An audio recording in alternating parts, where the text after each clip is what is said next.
Buenas tardes, me presento. Soy Cristian Arad Piña Baldín y el día de hoy hablaremos sobre las pruebas cutáneas.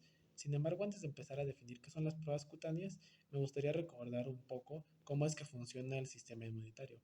Pues como ya sabemos, existen dos tipos de respuesta inmune, la respuesta inmune innata y la respuesta inmune adaptativa. Y dentro de estas se encuentran los primeros tres niveles de defensa.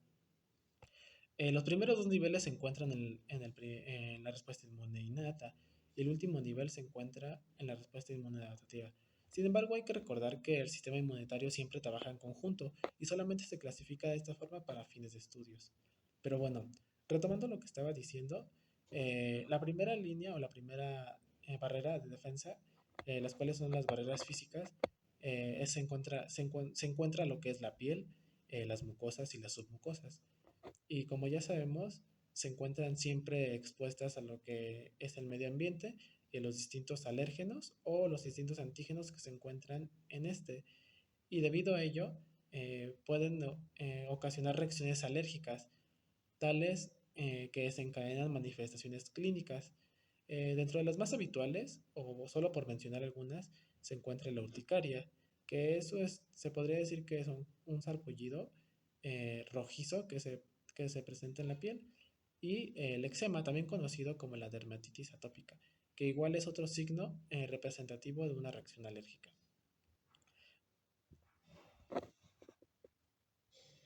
Bueno, por otra parte también hay que definir qué son los alérgenos, y se definen como cualquier sustancia capaz de producir una reacción alérgica, y como manifestación clínica la más habitual es la inflamación, que sucede como una respuesta inmediata en un lapso en condiciones normales de entre los 5 a los 20 minutos después de la exposición. Pero bueno, retomando el origen de los alérgenos, pueden ser de diversos tipos, principalmente de origen proteico, provenientes de seres biológicos, tales como las plantas, los animales y algunos insectos.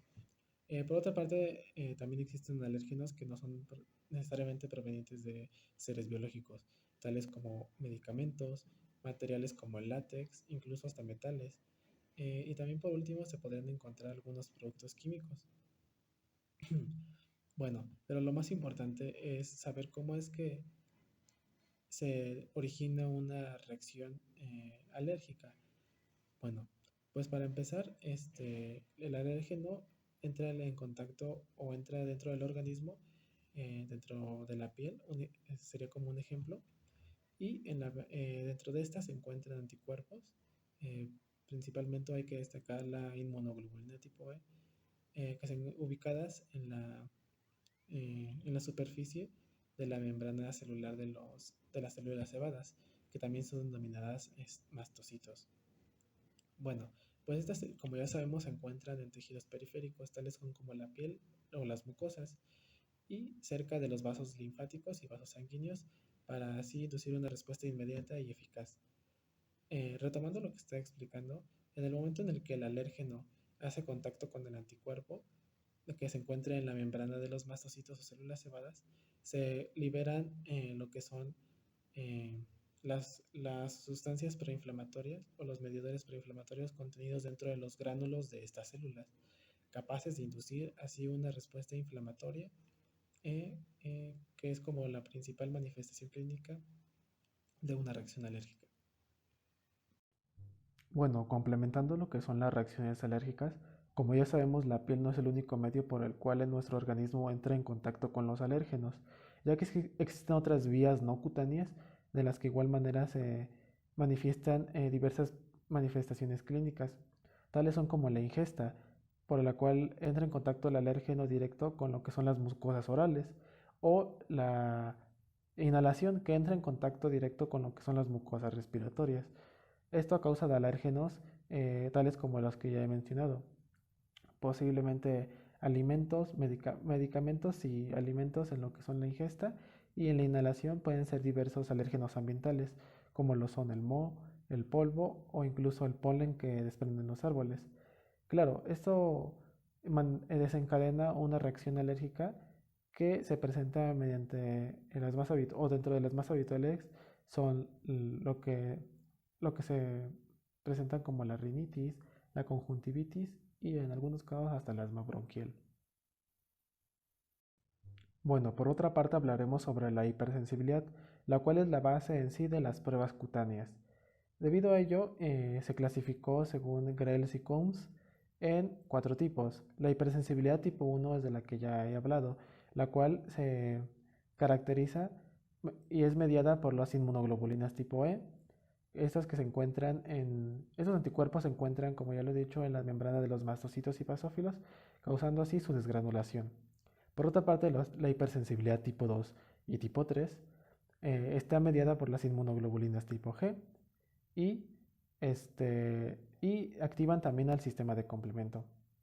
Y por último, la hipersensibilidad tipo 4, también denominada hipersensibilidad tardía, ya que sucede unas semanas posteriores a la exposición al alérgeno. Esta es mediada por lo que son los linfocitos T, principalmente los linfocitos T CD8, CD8 Plus o citotóxicos también denominados. O del 5. ¿Cinco? 5. Porque hay una más delgadita. No, esta está bien, mira, a ver. Bueno, ya que hablamos de lo necesario o lo básico para poder entender de una mejor manera qué son las pruebas cutáneas, ahora empezaré diciendo, en términos generales, se trata de pruebas que se realizan sobre la piel mediante la exposición a distintos alérgenos, esto con la finalidad de detectar si alguno de estos presenta una reacción alérgica. Claro, como es una respuesta inmediata, el promedio de esta reacción sucede en un lapso de entre 5 a 20 minutos. Claro, esto a su vez, junto con el expediente con los antecedentes médicos del paciente, se puede saber cuál es o confirmar qué sustancia en específico está causando esta sintomatología. Retomando lo que son las pruebas cutáneas, y como sabemos, la base de estas son el reproducir una reacción alérgica al entrar el contacto del alérgeno con la piel, se derivan dos tipos. Las primeras son las pruebas intraepidérmicas o epicutáneas. Un ejemplo de ello es el prick test. Y por otra parte se encuentran lo que son las pruebas intradérmicas o intracutáneas, también conocidas como ID. Mientras que las tipos de hipersensibilidad tardía tipo 4 solamente se reproducen mediante pruebas epicutáneas de tipo patch test o también denominadas pruebas de parche, que solamente sirven para confirmar si existe una hipersensibilidad tardía. Bueno, a continuación en el cuadro de la derecha se encuentran lo que son algunos o los mecanismos de hipersensibilidad en relación con lo que son las causas o las manifestaciones clínicas más habituales y la técnica utilizada para su diagnóstico.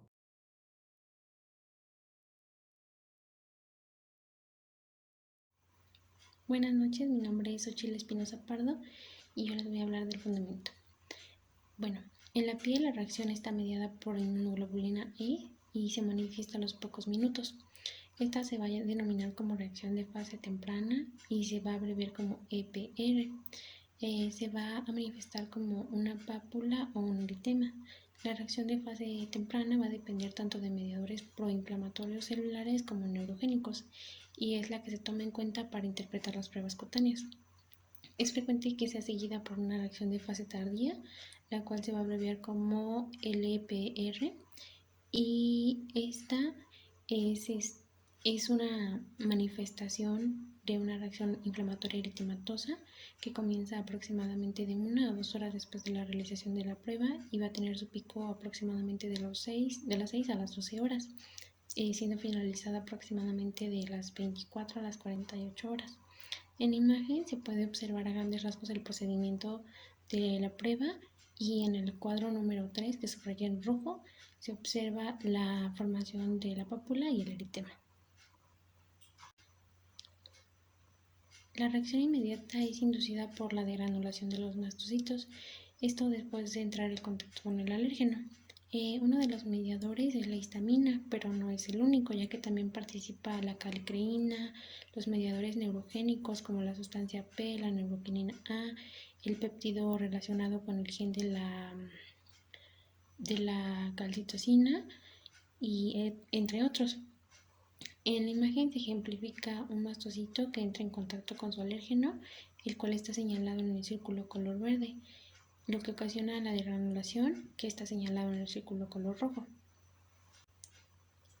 En la reacción de fase tardía participan los mastocitos, los linfocitos CD4, los eosinófilos y los basófilos. La histamina aquí va a tener una participación mucho más limitada que en la reacción de fase temprana y están más elevadas las prostaglandinas D2. Aparecen citoquinas como la interleucina 1 beta, la interleucina 6, el factor estimulante de colonias de granulocitos y macrófagos, la interleucina 4, la interleucina 5, la interleucina 2, las quemoquinas y los rantes, que son los ligandos 5 de la quimiosina C. Como se puede observar en la imagen, está la reacción tardía y con ello la liberación de prostaglandina D2 en el rectángulo color rojo y otros mediadores. Por lo tanto, esta prueba se basa en la reproducción de la reacción de hipersensibilidad del tipo 1 mediada por inmunoglobulina E, esto al introducir en la epidermis una lanceta adecuada junto con un extracto de alérgeno sospechoso que va a desencadenar la liberación de histamina de los mastocitos de la piel, provocando una pápula y un eritema en la zona de punción. Dicho en otras palabras, esta prueba intraepidérmica va a detectar respuestas mediadas por la inmunoglobulina E de tipo 1, unida a receptores celulares de la superficie de los mastocitos cutáneos, es decir, va a detectar la presencia de la inmunoglobulina E específica frente a un determinado alérgeno por mecanismos de hipersensibilidad. Bien, ahora les voy a hablar de las ventajas. Una de las ventajas más destacables es que no hay límite de edad. Sin embargo, se considera que en menores de 6 meses y mayores de 65 años la sensibilidad es dudosa, teniendo una mayor sensibilidad aproximadamente a los 30 años. Además de la sensibilidad, se caracteriza por ser muy específica y tener un alto valor predictivo negativo. Su procedimiento pues es muy sencillo, seguro y sin efectos colaterales. Los resultados pues van a ser obtenidos rápido y en un costo muy accesible. Además de esto, es de utilidad para el diagnóstico de alergias como la rinitis alérgica, la conjuntivitis alérgica, el asma bronquial, todas mediadas por inmunoglobulina E, alergias causadas por alimentos y medicamentos, pero cabe destacar que en estas deben ser complementadas con otras pruebas. Una de las más grandes desventajas de esta prueba es en el estudio de alergia a alimentos, ya que se tiene la opción de utilizar el alimento en fresco cuando no se disponga del extracto o en caso de que la prueba resulte negativa con el extracto y exista una alta sospecha de la alergia. Esto debido a que los extractos con alimentos son menos estables por oxidación y pueden dar falsos negativos. Además, se destaca que las pruebas son ligeramente dolorosas para el paciente y estos deberán evitar la ingesta de ciertos medicamentos, por ejemplo los medicamentos antihistamínicos, ya que estos pueden interferir en los resultados de la práctica. Esto se da a conocer por medio del control negativo. También el estado de la piel del paciente va a influir mucho, ya que en caso de tener una piel irritada, por medio de un control fisiológico, se va a dar a conocer que no se puede hacer la realización de la prueba. Buenas tardes, yo soy Castro Miramontes Armando Leopoldo y yo les voy a hablar sobre la clínica detrás del prick test. Para empezar, me gustaría empezar con su relevancia clínica, y es que, como ya saben, esta prueba es una prueba que se hace para detectar cierto alérgeno específico, pero esta no es su relevancia clínica, por así decirlo. Su relevancia clínica es saber relacionar estos datos obtenidos con el historial y los síntomas clínicos que el paciente presente. De igual forma, me parece importante resaltar que a veces se usan provocaciones, ya sea intranasal, oral o bronquial, para poder respaldar los datos obtenidos anteriormente. Vale, ahora me gustaría hablarles sobre su preparación, precaución y sus contraindicaciones. Y es que esta, como cualquier otra prueba, no puede realizarla cualquier persona. Necesitas a un médico o a otro profesional de la salud y a un equipo de emergencia para que esté disponible inmediatamente cuando se realicen las pruebas. Y es que la seguridad de este tipo de pruebas han sido tan eficientes que casi no se han registrado muertes estudio que yo vi, que fue de 2014, no registró ninguna muerte durante los últimos 5 años en América, México y Canadá sobre complicaciones de esta prueba. Esa vendría a ser una parte de la preparación. Ahora hablemos sobre una parte de la precaución, y es que los efectos secundarios sistemáticos son muy poco probables para los algernos respiratorios disponibles comercialmente. Por eso mismo asma, el asma sintomático puede ser un factor de riesgo en la exacerbación del asma asociado con las pruebas, por así decirlo. Por eso el asma puede llegar a ser un gran problema del cual se tiene que tener precaución. De igual forma tenemos que la prueba debe realizarse con especial precaución durante temporadas de alergia. ¿Quiere decir esto? Pues básicamente cuando el paciente tiene síntomas alérgicos o cuando los niveles basales de la tripasa están elevados, pues se debe tener ciertas precauciones y ciertas medidas de prevención en caso de que suceda algún problema.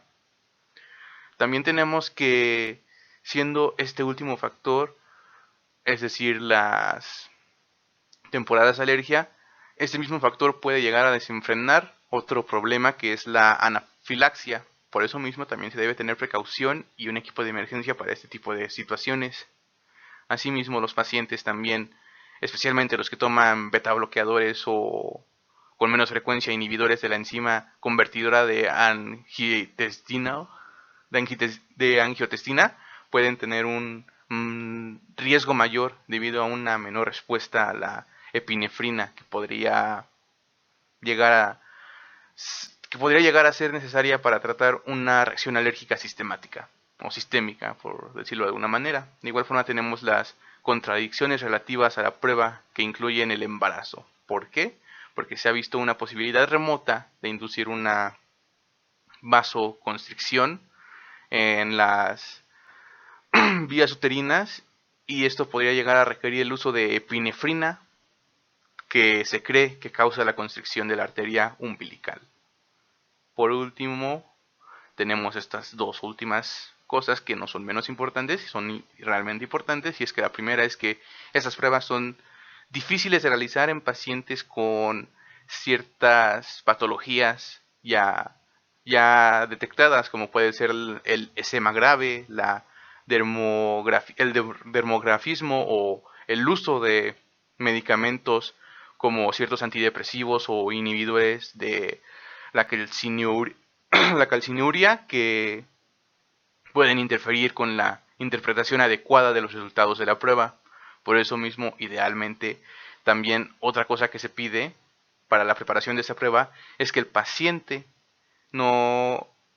se realice al menos de 4 a 6 semanas después de una reacción alérgica sistémica, en particular para no causar hipersensibilidad hemiopletos. ¿Qué quiere decir esto? Que se pide un tiempo requerido para que el paciente pueda hacerse esta prueba. Y por último, pero menos importante, es que los pacientes deben evitar usar lociones, perfumes, cremas o cualquier cosa que pueda interferir o dar un falso positivo con la prueba. Ahora bien, les voy a hablar sobre el procedimiento para realizar esta prueba. Y es que, como en toda prueba, primero tenemos que localizar la zona donde vamos a hacer esta prueba. Se puede realizar en diversas partes. Generalmente se realiza en el antebrazo, pero igual generalmente también en bebés o en pacientes pediátricos se puede realizar en la espalda. ¿Y qué es lo primero que se hace? Pues ya les dije, primero se ubica esta zona donde se va a realizar y luego se ubica cada alérgeno en el que se puede marcar, y se puede usar un bolígrafo para marcar las zonas donde se va a colocar este alérgeno. Las pruebas deben aplicarse a la cara volar del antebrazo al menos de 2 a 3 centímetros de la muñeca y las fosas anticubitales. ¿Qué quiere decir esto? Al menos de 2 o 3 centímetros de aquí. De igual forma, debemos entender que, como ya les había dicho, la espalda es importante en pacientes como bebés, pacientes pediátricos, pues la piel ahí es más sensible que el antebrazo, lo que puede dar lugar a ronchas más grandes y por tanto posiblemente a un mayor número de resultados positivos de la prueba. Y es que la distancia, y es que también es importante esto, y es que la distancia entre los puntos de localización, entre los puntos donde se va a realizar las pruebas, debe ser mayor a 2 centímetros. No puede ser menor a eso, porque entonces podríamos tener falsos positivos, falsos negativos, o básicamente, en resumen, podríamos tener una prueba básicamente inservible. De igual forma, debemos entender que se debe colocar una gota de cada solución de prueba sobre la piel en un, en un idéntico orden, por así decirlo, para que cada suelo sometido a prueba se debe pinchar inmediatamente. ¿Qué quiere decir esto? Bueno, pues usando una lanceta vamos a... Primero que nada, ya debemos haber puesto las sustancias que íbamos a usar para hacer la prueba. Después de eso, con una mini lanceta, una lanceta, vamos a hacer una pequeña punción sobre esa zona, haciendo primero poniendo en medio la sustancia, el reactivo que estamos usando y luego la piel. Es importante que no sea tan profunda, pero tampoco no muy poco profunda. ¿Qué quiere decir esto? Que es importante que el paciente no sangre, que esto puede llegar a provocar como ya les he dicho, puede llegar a arruinar la prueba al generar falsos positivos o falsos negativos.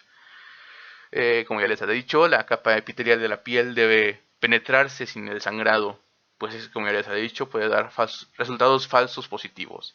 Por último, se debe utilizar un temporizador con alarma, pues esta prueba no se hace en segundos, se tarda de 15 a 20 minutos, debes dejar pasar, aunque hay ciertas sustancias que pueden estar listas antes, pero generalmente por norma general se deja pasar 15 a 20 minutos después de la aplicación.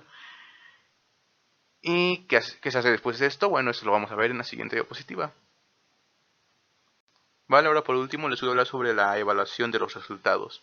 ¿Qué quiere decir esto? Que vamos a evaluar básicamente qué es lo que pasó. Y es que primero debemos empezar midiendo los controles positivos y negativos, pero ¿cómo los medimos?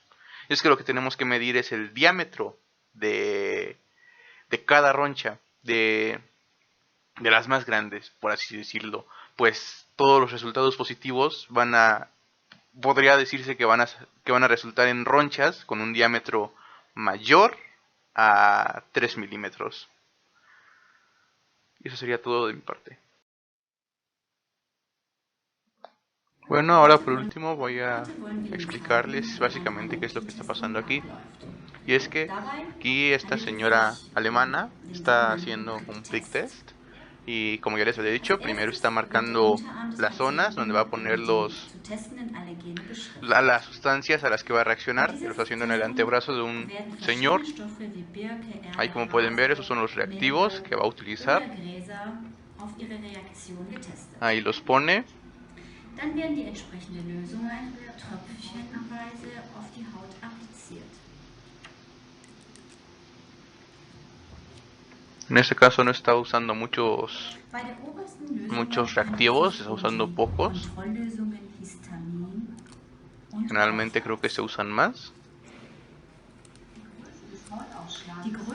Y ahí está procediendo a hacer la punción con lanceta. Como pueden ver, lo está haciendo a través del reactivo. Y básicamente está tratando de no hacer que el tejido de la piel llegue a sangrar. O sea, está haciéndolo de forma no tan invasiva como se debe hacer básicamente. Ahora bien, va a ser lo mismo del otro lado, ya lo hizo. Y como pueden ver, ahí sí tuvo una reacción en el, creo, segundo distal de la muñeca. Como pueden ver, no sé bien cuánto mide, pero creo que ha de medir más de 3 milímetros de diámetro. Así que ahí podría decirse que fue un resultado positivo. Y eso sería todo de parte de este video.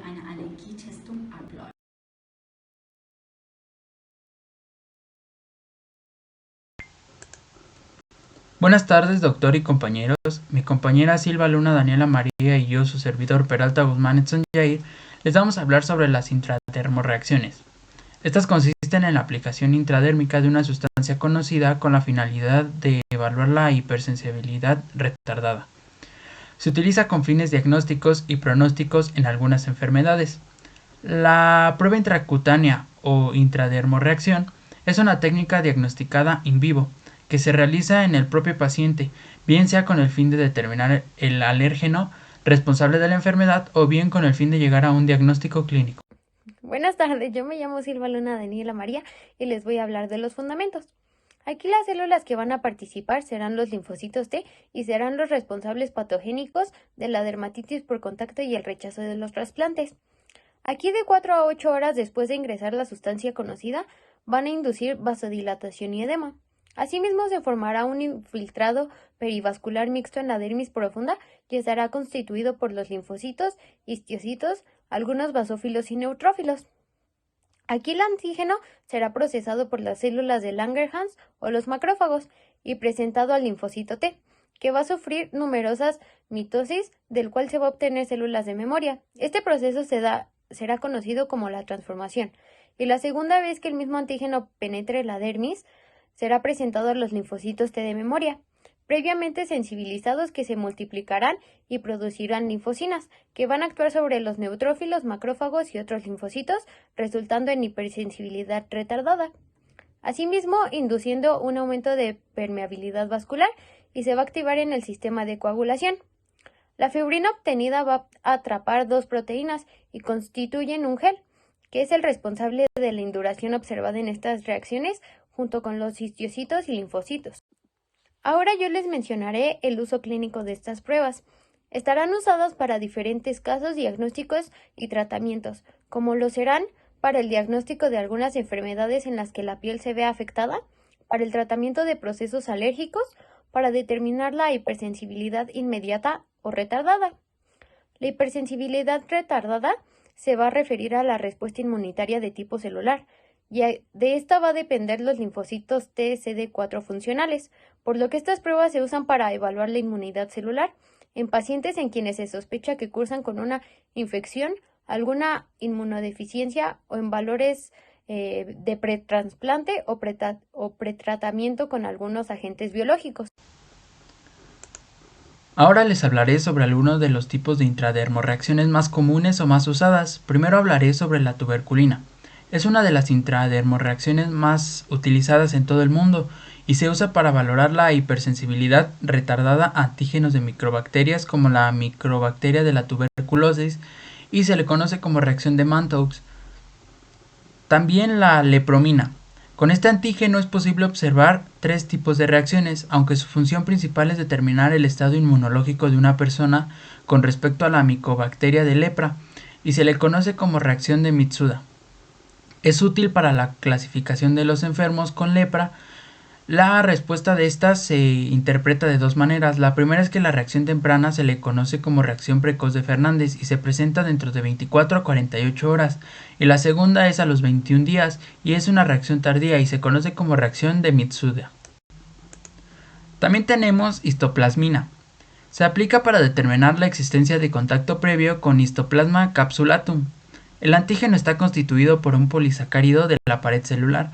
La reacción es positiva a partir de la tercera semana de la infección y se utiliza para estudios epidemiológicos.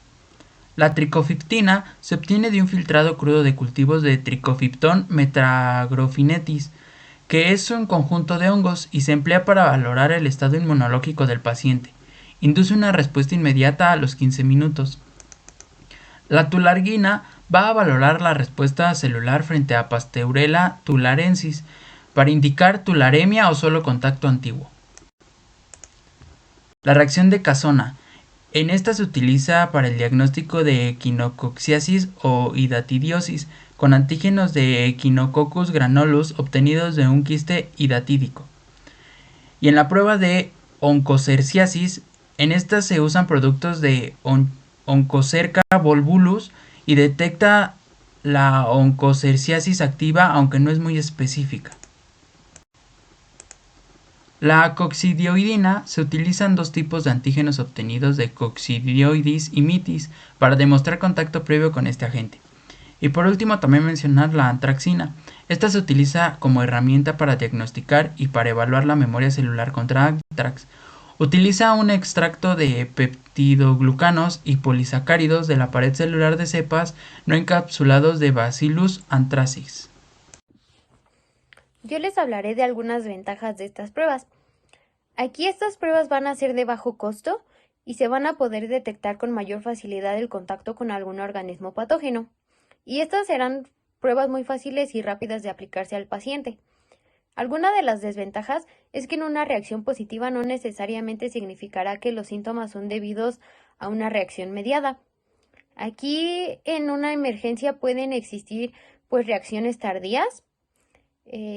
Aquí para evitar una negligencia médica se tiene que obligar a una cuidadosa interpretación pues de todos los resultados y en ciertos casos podrían existir diferentes reacciones cruzadas. Van a haber distintas pruebas de alergias cutáneas que se van a hacer para la detección, el diagnóstico y el tratamiento de una alergia a alérgenos ambientales, alimentarios o de medicamentos. Aquí les explicaré en qué consiste 3 tipos de pruebas que serán las más habituales, que es el prick test, el prick y la intradermorreacción. El prick test se realiza colocando una gota de extracto alergénico, generalmente en el antebrazo, y posteriormente se pinchará superficialmente con una lanceta para que la gota entre en contacto con el sistema inmunitario de la piel, y de ahí debemos esperar 15 minutos para identificar si la prueba es positiva o negativa. En alguno de los casos de alergia a alimentos se complementará el diagnóstico prick. Este consiste en hacer una punción al alimento fresco y con la misma lanceta se tiene que puncionar la piel del paciente. Aquí será en el antebrazo y también se tienen que esperar 15 minutos para identificar si es positiva o negativa. Las pruebas de intradermorreacción se van a utilizar normalmente para estudiar la alergia a medicamentos. Aquí se va a usar una jeringa con la medicación y una aguja subcutánea con la que se depositará una pequeña cantidad en el antebrazo. Después de 20 minutos observaremos si existe o no reacción. Para valorar las diferentes alergias tardías, se van a poder leer los mismos resultados de estas pruebas a las 24 y 48 horas. Aquí para saber si son positivas o negativas, se tiene que interpretar por los diámetros de las induraciones, que aquí hay una imagen que representa cuál es una positiva, una negativa y una dudosa. Aquí en todas estas pruebas será imprescindible testear con un control positivo que será la histamina y un control negativo que será el suero, para saber que la piel del paciente va a reaccionar correctamente y va a evitar lecturas falsas que serán positivas o negativas. Y estas pruebas se van a complementar siempre con análisis sanguíneos de anticuerpos de alergia específicos. A continuación les mostraremos unos videos para que puedan entender mejor todo el procedimiento de estas diferentes pruebas.